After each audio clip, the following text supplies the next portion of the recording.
મોરબીના હળવદના ગ્રામ્ય વિસ્તારમાં વીજ ધાંધિયાથી ત્રસ્ત ખેડૂતોનો વીજ કચેરીમાં હલ્લાબોલ। કપાસ અને મગફળી સહિતના પાકને હાલમાં પિયતની જરૂરિયાત। પિયત સમયે વીજ ધાંધિયાથી ખેડૂતો હેરાન પરેશાન। આંકડેશ્વર ફીડરમાં વારંવારના વીજ વિક્ષેપથી ખેડૂતો વિફર્યા। કીડી, ઇંગોરાળા અને અજીતગઢના ખેડૂતોએ હલ્લાબોલ કર્યો। વરસાદ ખેંચાતા ખેડૂતોને પિયતના પાણી માટે વીજળીની તાતી જરૂરિયાત।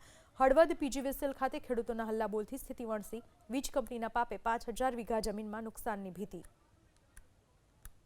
આંકડેશ્વર ફીડરની અંદર ઇંગોરાળા, કીડી અને જોગણ 4 ગામ જોઈન્ટ થાય છે।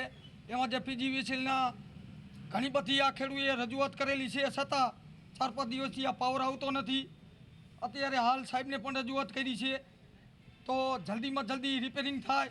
અને બીજો એક પ્રશ્ન કે આંકડેશ્વર ફીડર રહ્યું એ ઘણી બધી લીડમાં છે, તો આ ખેડૂતની માંગ એવી છે કે અમને સપનામાં જોઈન્ટ કરી દો।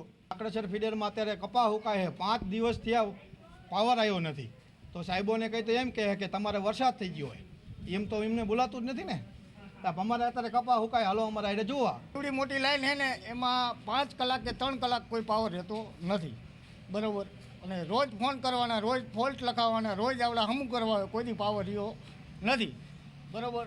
લગભગ ઓછામાં ઓછી 4 થી 5000 વીઘા જમીન અત્યારે કપા હુકાય, એક પણ વરસાદ થયો નથી। 2 ઝાપટા હારા આવ્યા છે, ખેડૂત એટલા બધા હેરાન છે ને કોઈ વાત ન પૂછે।